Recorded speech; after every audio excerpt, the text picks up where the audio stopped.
Kazora. Yo. Umeze mwana wanjye.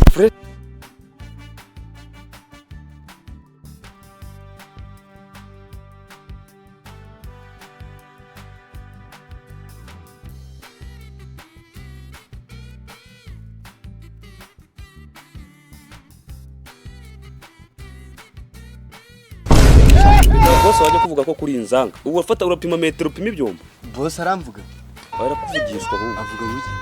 Arakuvuga se kakuva akoze uri ikigoryi ntushoboye akazi ngo uzi ibyombo na ariko se wowe nk'umuntu muzima ko kwa mugani ni gutoza icyombo ugiye kugarura boss wawe uzi kuzamukenera umushahara ukwezi kuzuye. Warangiza bamwogeje hariho igitoki. Yari igitoki hakaza isabune. Ibyo bintu wari wowe wabisobanura. None se aramvuga koko? Uraza ungugiye ko isano ukayizanira isabune. Umugabo agira amagambura. Ni ugaburira so isabune wanyuze nako so ubuja isabune wanyuze ukajya kumwaka umushahara ku kwezi. Reka nkubaza akantu gato. Ibyo byihorere kuko kumvuga sina nakwizeye ahubwo ufite ubugambo. Buriya ufite nka metero zingahe? Ntabwo ngiye gufanya gwambirwa. Reka ngupime ndebe yo bazakubariza uko uzabingana. Ariko rero tugaruke ku kantu ka boss. Kuko yawe yo nawayitsinda. Na makuru ya boss ngwane ndumva ari ushaka cyane. Boss yavuze gute? Kuvuga. Wowe ni gute aba isane ririho ibitoki ziri isabune. Boss ni ikigo cy'Imana.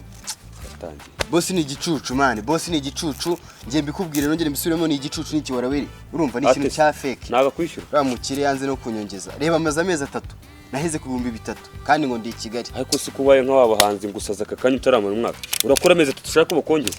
Byihorere sha kazo byihorere nago bizi. Nta burambo ufite mu kazi. Reka nkwereke. Boss noneho agira ukuntu azana ibikobwa. Urumva? Mana yanjye. Ngo azana indaya kandi zamake. Urumva no mubeshye kweye. Akunda mubeshya se ndamwanga. Ndamubeshyira ngenda mwanga. Noneho uzi kumesa ishuka irimo icyuya cy'indaya make. Numwaku nuko buri nka nukunyagwa zigahera. Ibyo bintu urabizi. Zikura he? Zikura he? Uyu. Imatimba ujye uhamenya.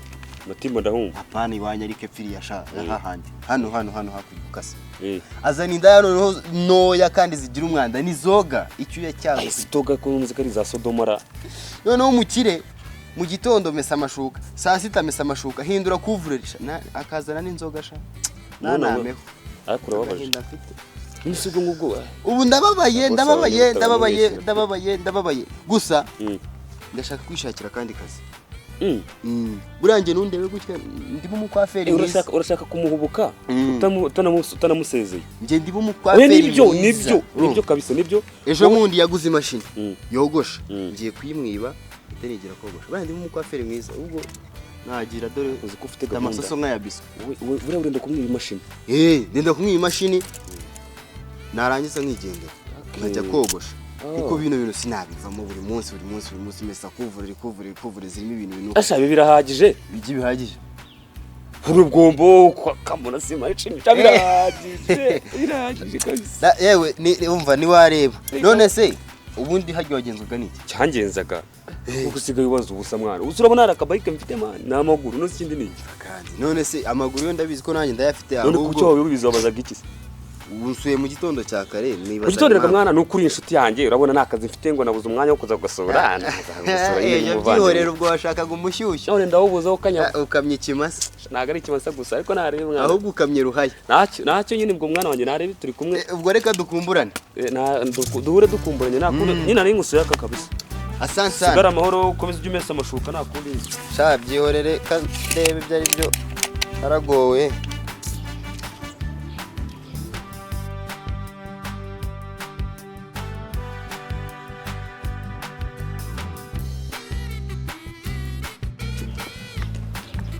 Bose wangu. Bwana Kazura. Peti yangu siku mingi. Nisuki ni nzuri ni mazuri mambo yako. Mambo yangu ni fresh kabisa. Nakuona kabisa. Sasa. Peti, umepotea wapi? Bwana, bintu ni vibaya vizuri sana. Ni vibaya mkozi wako. Jua nini unamaanisha nini? Unajua mkozi wako? Unamaanisha nini kwa mkozi wangu? Mkozi wako ni mbaya. Ule mtumishi wa nyumbani kwako? Mbaya jua nini? Mbaya anataka kuingia ndani mchumba yako. Kuingia ndani? Anataka kukupusha mashini yako. Kunipusha? Kuipusha. Anataka mkozi wako. Chunga vizuri sana rugo rwako. Piti yangu. Sasa uko mzuri. Niko mzuri. Reka urira. Nini? Reka Unataka kunionyesha nini? nataka kukumvisha vitu. Vitu gani? Unasikia? Usikie hiyo sauti ni kama sauti ya mtumishi wangu.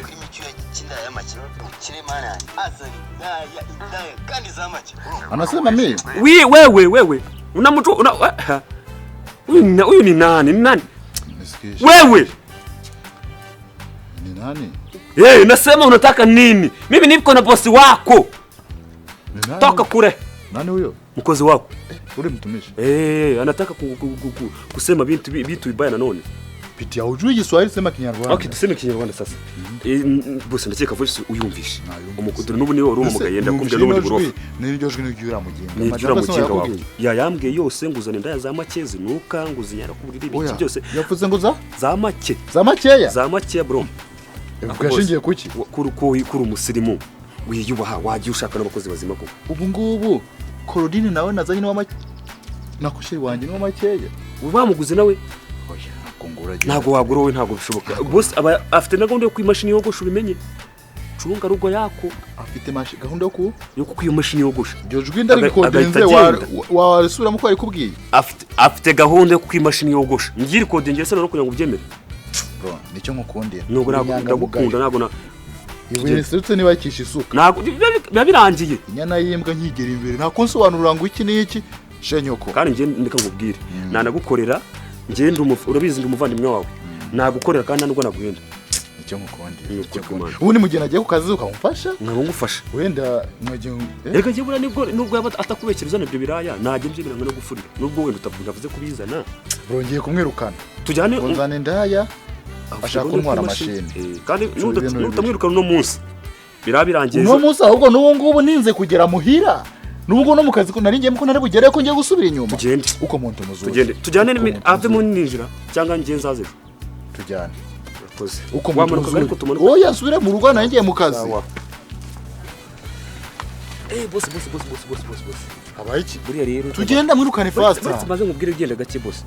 Buriya kugira ngo ataza gukeka ko namugambaniye n'ibyo mugambaniye. Wamugambaniye? Oya ntabwo namugambaniye nakubwije kuri ku muntu. Niho ubwo niwe washaka kugambanira. Amupeti no mwicanye kandi. Wowe ngiye gusubira hano hanze. Wowe naje umwirukane numara kwirukana nibwo ndi bwinjire. Kugira ngo ataze gukeka ko ari n'iki. Atanabona ko nagize gute namufatisha. Uri umuntu w'umugabozi ubwenge. Ntabwo nakubishye kandi. Reka buriya ubundi yaranambwiye utaragenda. Ambaza hano nakuri ibinini by'imbeba byica imbeba. Hari imbeba mugiri wawe? Ibinini byica imbeba? Hari imbeba mugiri wawe? Kandi kinini cyica imbeba shakica n'umuntu.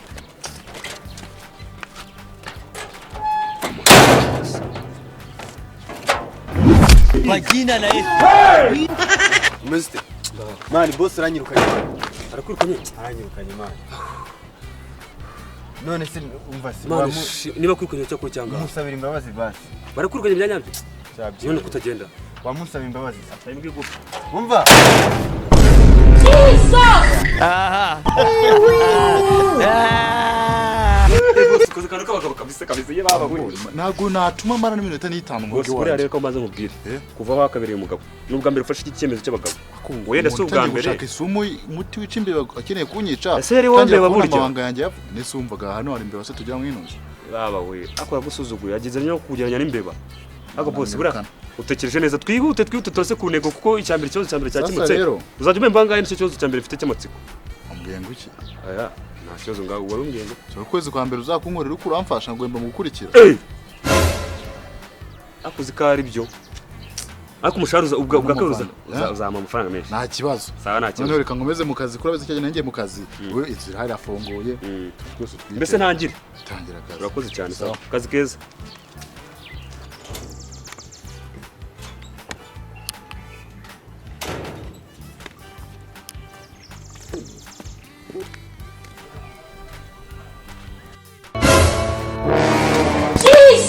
Oh no, baba.